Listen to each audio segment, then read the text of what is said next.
কৃষ্ণ। আজকে আপনাদের আমি বৈষ্ণব শ্লোকাবলী থেকে শ্রী চৈতন্য মহাপ্রভু এবং শ্রীমন নিত্যানন্দ প্রভুর ব্যাপারে যে সমস্ত শ্লোকগুলো রয়েছে এবং সেই শ্লোকে কী লেখা আছে সেই সমস্ত শ্লোকগুলো এই একটা বইতে পাওয়া যাবে। এবং এই বইটাতে বিভিন্ন ভাগ রয়েছে বিভিন্ন রকমের শ্লোকের। তো আজকে শ্রী চৈতন্য মহাপ্রভু এবং নিত্যানন্দ প্রভুর ব্যাপারে কি কোন শ্লোকে কী বলা হয়েছে সেটা আপনি শুনে নিন। ভাগবতে বলা হয়েছে, এই কলিযুগে সুমেধা সম্পন্ন ব্যক্তিগণ অবিরাম কৃষ্ণ কীর্তনকারী ভগবানের অবতারকে আরাধনা করার জন্য সংকীর্তন যজ্ঞের অনুষ্ঠান করেন। যদিও তার গায়ের বর্ণ অকৃষ্ণ, মানে তিনি কালো নন, তবুও তিনি স্বয়ং শ্রীকৃষ্ণ। তিনি তার সঙ্গী, সেবক, অস্ত্র এবং অন্তরঙ্গ পার্শ্বদে পরিচিত। এটা ভাগবতের 11তম স্কন্ধে ভবিষ্যৎবাণী বলা হয়, ভবিষ্যৎবাণী করা হয়েছে শ্রী চৈতন্য মহাপ্রভুর আগমন সম্পর্কে। এই কারণেই বৈষ্ণবরা শ্রী চৈতন্য মহাপ্রভুকে কৃষ্ণ অবতার বলে মনে করেন। তারপরে মহাভারতের বিষ্ণু সহস্রনাম স্তোত্রে বলা হয়েছে, পূর্বভাগ যখন রক্তিম সূর্য উদিত হলো, দ্বিজমণি গৌরসুন্দর তখনই জেগে উঠলেন। না, এটা বলা হয়েছে ভক্তিবিনোদ ঠাকুরের সময়। মহাভারতের বিষ্ণু সহস্রনাম স্তোত্রে বলা হয়েছে, মহাপ্রভু গৌরাঙ্গ সুন্দরের গায়ের রং সোনার মতো, প্রকৃতপক্ষে তার সুললিত সমগ্র দেহটি কাঁচা সোনার মতো। তার সমস্ত দেহ চন্দন চর্চিত। তিনি সন্ন্যাস গ্রহণ করবেন এবং খুব আত্মসংযমশীল হবেন। মায়াবাদী সন্ন্যাসীদের সঙ্গে তার পার্থক্য এই যে তিনি ভক্তিমূলক সেবায় নিষ্ঠাপরায়ণ এবং সংকীর্তন আন্দোলন প্রচার করবেন। শ্লোকটা আপনাদের বলে দিই। সুবর্ণ বর্ণ হেমাঙ্গ পরাঙ্গশ্চন্দনাঙ্গদি সন্ন্যাসগিচ্ছম শান্ত নিষ্ঠা শান্তিপরায়ণ। ভাগবতে বলা হয়েছে, এইভাবেই হে ভগবান, আপনি মানুষ রূপে, ভাগবত তো আমি অলরেডি আপনাদেরকে শোনাচ্ছি পড়ে শ্লোক বাই শ্লোক, তাই আমি এখানে শ্লোকটা আর পড়বো না, অ্যাকচুয়ালি শ্লোক কোনোটারই পড়বো না, তাহলে ভিডিওটা আরও দীর্ঘ হয়ে যাবে। এভাবেই হে ভগবান, আপনি মানুষ রূপে, পশু রূপে, ঋষি রূপে, দেবতা রূপে, মৎস্য অথবা কূর্ম রূপে বিভিন্ন অবতার গ্রহণ করেন এবং এভাবেই অসুরদের হত্যা করে সমস্ত সৃষ্টির বিভিন্ন গ্রহলোক সমূহ পালন করেন। যুগ অনুসারে হে ভগবান, আপনি ধর্মকে রক্ষা করেন, তবে কলিযুগে আপনি আপনার ভগবত্তা আবৃত করে অবতীর্ণ হন, আর এই জন্য আপনি ত্রিযুগ অর্থাৎ ভগবান, যিনি 3 যুগে প্রকাশিত নামে পরিচিত। তারপরে চৈতন্য চরিতামৃতে বলছে, হে মহাবদান্য অবতার, আপনি স্বয়ং শ্রীকৃষ্ণ শ্রী চৈতন্য মহাপ্রভুরূপে অবতীর্ণ হয়েছেন। আপনি শ্রীমতী রাধারানীর অঙ্গকান্তি গ্রহণ করেছেন। আপনি ব্যাপকভাবে শুদ্ধ শ্রীকৃষ্ণ প্রেম বিতরণ করছেন। আমরা আপনাকে আমাদের সশ্রদ্ধ প্রণাম নিবেদন করছি। ভাগবতে এছাড়াও বলা হয়েছে, আমরা সেই মহাপুরুষের চরণাবিন্দের বন্দনা করি, যিনি স্বর্গের দেবতাদেরও আরাধ্য। তার নিত্য সঙ্গিনী শ্রীমতী লক্ষ্মী দেবীকে ত্যাগ করে মায়াবদ্ধ পতিত জীবদের উদ্ধার করার জন্য অরণ্যে গমন করেছিলেন। এখানে আমরা দেখতে পাই শ্রী চৈতন্য মহাপ্রভু লক্ষ্মী দেবীকে ত্যাগ করে, তিনি মানে বিষ্ণুপ্রিয়া দেবীকে ত্যাগ করে তিনি সন্ন্যাস নিয়েছিলেন। এছাড়াও এটা অথবা দেওয়া আছে, হে মহাপুরুষ, আমি আপনার চরণ কমল বন্দনা করছি। আপনি লক্ষ্মী দেবীর সঙ্গ এবং তার সমগ্র ঐশ্বর্য ত্যাগ করেছিলেন। এই ঐশ্বর্য ত্যাগ করা সবচেয়ে কঠিন এবং এমনকি কোনো মহান দেবতারাও তা আকাঙ্ক্ষা করেন। ধর্মের সুবিশ্বস্ত অনুগামী হয়ে এক ব্রাহ্মণের অভিশাপের আনুগত্য স্বীকার করে আপনি এভাবেই অরণ্যে গমন করেছিলেন। শুদ্ধ কৃপার ফলে আপনি দেহবদ্ধ পতিত জীবদের পেছনে অনুগমন করেছিলেন, যারা সর্বদাই মায়াসুখের অনুসন্ধানে রত। একই সঙ্গে আপনার কাম্যবস্তু ভগবান শ্যামসুন্দরকে খুঁজে বের করতেও আপনি নিযুক্ত হয়েছিলেন। এটা মহারাজ নিমির প্রতি শিকড় ভাজনের কথা। ভাগবতে এছাড়াও বলা হয়েছে, সর্বদা ধ্যান করার উপযুক্ত ভগবানের চরণ কমলে আমরা আমাদের সশ্রদ্ধ প্রণাম নিবেদন করছি। তিনি তার ভক্তদের গ্লানি ধ্বংস করেন, তিনি তার ভক্তদের দুঃখ দূর করেন এবং তাদের আকাঙ্ক্ষা পরিতৃপ্ত করেন। সমস্ত তীর্থের আবাস এবং সমস্ত সাধুদের আশ্রয় সেই চরণ কমল শিব এবং ব্রহ্মারও আরাধ্য।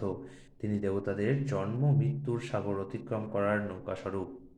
এছাড়াও নিমি রাজাকে শিকড় ভাজন বলছেন, হে প্রিয় প্রভু, আপনি মহাপুরুষ তথা পরম পুরুষ ভগবান। আমি আপনার চরণ কমলের বন্দনা করি। এই চরণ কমল একমাত্র নিত্য ধ্যেয় বস্তু। এই চরণ যুগল জড়জীবনের হতবুদ্ধিকর অবস্থাকে বিদূরিত করে এবং মুক্তভাবে শ্রীকৃষ্ণ প্রেম লাভের জন্য আত্মার সর্বোত্তম কামনাকে পূর্ণ করে। হে প্রিয় ভগবান, আপনার চরণ কমল সমস্ত তীর্থের আশ্রয়স্বরূপ, ভক্তিমূলক সেবা মার্গের সমস্ত প্রামাণিক সন্তদের আশ্রয়স্বরূপ। ব্রহ্মা এবং শিবের মতো শক্তিশালী দেবতাদের দ্বারা সেই চরণ যুগল পূজিত হন। হে ভগবান, আপনি এতই কৃপাময় যে যারা শুধুমাত্র সশ্রদ্ধভাবে আপনার কাছে প্রণত হন, আপনি স্বেচ্ছায় তাদের রক্ষা করেন এবং আপনি কৃপা করে আপনার ভৃত্যদের আরতি হরণ করেন। সিদ্ধান্তে বলা যায় যে হে প্রভু, আপনার চরণ কমল জন্ম মৃত্যুর সাগর অতিক্রম করার পক্ষে উপযুক্ত নৌকাস্বরূপ, আর এই জন্য শিব এবং ব্রহ্মাও আপনার চরণ কমলে আশ্রয় প্রার্থনা করেন। চৈতন্য চৈতামৃতের আদি লীলায় বলা হয়েছে, হে প্রিয় শ্রী চৈতন্য মহাপ্রভু, অনুগ্রহ করে আমাকে দয়া করো, কেননা এই ত্রিজগতের মধ্যে তুমি ছাড়া অধিক দয়ালু আর কে আছে। এছাড়াও নরোত্তম দাস ঠাকুর বলছেন, শুধুমাত্র দেহবদ্ধ পতিত জীবদের উদ্ধার করার জন্যই এই আপনার অবতার, কিন্তু আমি আপনাকে নিশ্চিতরূপে বলছি যে আমার থেকে অধিক উপযুক্ত কোনো কৃপাপ্রার্থী আপনি খুঁজে পাবেন না, কেননা আমার মতো পতিত আর কেউ নেই। নরোত্তম দাস ঠাকুর আবার বলছেন, হে প্রিয় নিত্যানন্দ প্রভু, যেহেতু চিন্ময় প্রেমের আনন্দে তুমি সর্বদাই খুব সুখী, তাই অনুগ্রহ করে তোমার কৃপা দৃষ্টি আমার প্রতি নিক্ষেপ করো, কেননা আমি খুব অসুখী এবং এই কৃপা দৃষ্টির প্রভাবে আমিও সুখী হতে পারি। নরোত্তম দাস ঠাকুর মনশিক্ষায় বলেছেন, ভগবান শ্রী নিত্যানন্দ প্রভু চরণ কমল কোটি কোটি চন্দ্রের জ্যোৎস্নার মতো সুশীতল। সেই চরণ যুগলের ছায়াতে সমস্ত জগৎবাসী আশ্রয় নিয়ে সংসার দাবানল থেকে মুক্ত হয়ে স্নিগ্ধ হতে পারেন। নরোত্তম দাস ঠাকুরের লাশময়ী প্রার্থনায় বলা হয়েছে, আর কবে আমি শ্রীম নিত্যানন্দ প্রভুর করুণা লাভ করব, তার কৃপায় কবে আমার সংসার ভোগ বাসনা তুচ্ছ বলে অনুভূত হবে। মনশিক্ষায় নরোত্তম দাস ঠাকুর বলেছেন, পোষ না মানা বন্য পশুদের মতো মানুষ কেন তাদের দুর্লভ মনুষ্য জন্ম বৃথা নষ্ট করছে। মিথ্যা দেহ চেতনায় আবদ্ধ হয়ে তারা পাগল হয়ে গেছে এবং এভাবেই ভগবান শ্রীম নিত্যানন্দ প্রভুর সঙ্গে তাদের নিত্য সম্বন্ধকে তারা ভুলে গেছে। সেই রকম বিস্মৃতিপরায়ণ ব্যক্তিরা মায়াশক্তির অসত্য প্রকাশকে সত্য বলে গ্রহণ করে। ব্রজেন্দ্রনন্দন ভগবান শ্রীকৃষ্ণ শচীসুত ভগবান শ্রীচৈতন্য মহাপ্রভু রূপে অবতীর্ণ হয়েছেন, আর ভগবান শ্রী বলরাম শ্রী নিত্যানন্দ প্রভুরূপে অবতীর্ণ হয়েছেন। সবচেয়ে অধঃপতিত দিনহীন ব্যক্তিগণ সকলেই হরিনাম কীর্তনের মাধ্যমে তাদের অধঃপতিত অবস্থা থেকে উদ্ধার পেলেন। জগাই ও মাধাইয়ের কাহিনী এই সত্যের সাক্ষ্য স্বরূপ। ছিল শিবানন্দ সেনের পুঁথিতে কবি কর্ণপুর রচিতে বলা হয়েছে, বৈরাগ্য বিদ্যা ও নিজ ভক্তিযোগ শিক্ষা দেওয়ার জন্য শ্রী কৃষ্ণ চৈতন্য রূপধারী এক সনাতন পুরুষ আবির্ভূত হয়েছেন। আমি তার নিকট সর্বতভাবে আত্মনিবেদন করি। চৈতন্য ভাগবতে বলা হয়েছে, আচ্ছা তার আগে সাবরণ শিকড় মহিমাতে দেখি, গৌরাঙ্গ মহাপ্রভুর পার্শ্বদগণ যে জড় কলস থেকে নিত্যমুক্ত, শুধুমাত্র তা উপলব্ধি করার মাধ্যমে একজন তৎক্ষণাৎ ভগবান শ্রীকৃষ্ণের দিব্য ধামে উন্নীত হতে পারে। চৈতন্য ভাগবতে বলা হয়েছে, যাদের বাহুদয় হাঁটু পর্যন্ত প্রসারিত, দেহ স্বর্ণাভ উজ্জ্বল জ্যোতি বিকিরণকারী, চক্ষু পদ্মফুলের পাপড়ির মতোই বিস্তৃত, যারা ব্রাহ্মণদের মধ্যে সর্বশ্রেষ্ঠ, যুগ ধর্মের পালক, বিশ্বের মহান ভরণ পোষণকারী, ভগবানের মহাবদন্য পরম করুণাময় অবতার ও যারা হরিনাম সংকীর্তন যজ্ঞের প্রবর্তক, সেই শ্রীচৈতন্য মহাপ্রভু ও নিত্যানন্দ প্রভুকে আমি বন্দনা করি। চৈতন্য চরিতামৃতের আদি লীলায় বলা হয়েছে, গৌড় দেশের পূর্ব দিগন্তে একই সময়ে অতি বিস্ময়করভাবে সূর্য ও চন্দ্রের মতো যারা উদিত হয়েছেন, সেই পরম মঙ্গল প্রদাতা এবং অজ্ঞান ও অন্ধকার নাশক শ্রী কৃষ্ণ চৈতন্য মহাপ্রভু এবং শ্রী নিত্যানন্দ প্রভুকে আমি বন্দনা করি। রূপ গোস্বামী বলেছেন, পূর্বে যা অর্পিত হয়নি, উন্নত ও উজ্জ্বল রসময়ী নিজের সেই ভক্তি সম্পদ দান করার জন্য যিনি করুণাবশত কলিযুগে অবতীর্ণ হয়েছেন, স্বর্ণ থেকেও সুন্দর দ্যুতিসমূহ দ্বারা সমুদ্ভাসিত সেই শচীনন্দন শ্রীহরি সর্বদা তোমাদের হৃদয় স্কন্দরে স্ফুরিত হোক। চলে আসি অন্তিমে। স্বরূপ দামোদর গোস্বামী কি বলছেন, শ্রী রাধিকা শ্রীকৃষ্ণের প্রণয়ের বিকার স্বরূপা, সুতরাং শ্রীমতী রাধারানী শ্রীকৃষ্ণের লাদিনী শক্তি।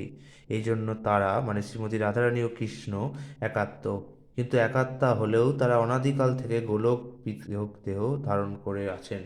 এখন কলিযুগে সেই দুই দেহ পুনরায় একত্রে যুক্ত হয়ে শ্রীকৃষ্ণ চৈতন্য নামে প্রকট হয়েছেন।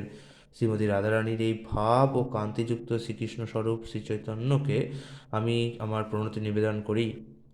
বৃন্দাবন দাস ঠাকুরের বলা হয়েছে চৈতন্য ভাগবতে, পৃথিবীতে আছে যত নগরাদি গ্রাম, সর্বত্র প্রচার হইবে মোর নাম। পৃথিবীতে যত নগর এবং গ্রাম রয়েছে, সর্বত্রই আমার পবিত্র নাম প্রচার হবে। বৃন্দাবন দাস ঠাকুর চৈতন্য ভাগবতে আরও বলেছে, শ্রীকৃষ্ণ চৈতন্য রাধা কৃষ্ণ নহে অন্য। শ্রীকৃষ্ণ চৈতন্য মহাপ্রভু শ্রী রাধা কৃষ্ণের মিলিত তনু ছাড়া অন্য কেউ নয়। আগামীকাল আপনাকে আমি জপ ও কীর্তনের ব্যাপারে কী কী শ্লোক আছে, কী কী উক্তি আছে সেগুলি বলে শোনাবো। হরে কৃষ্ণ।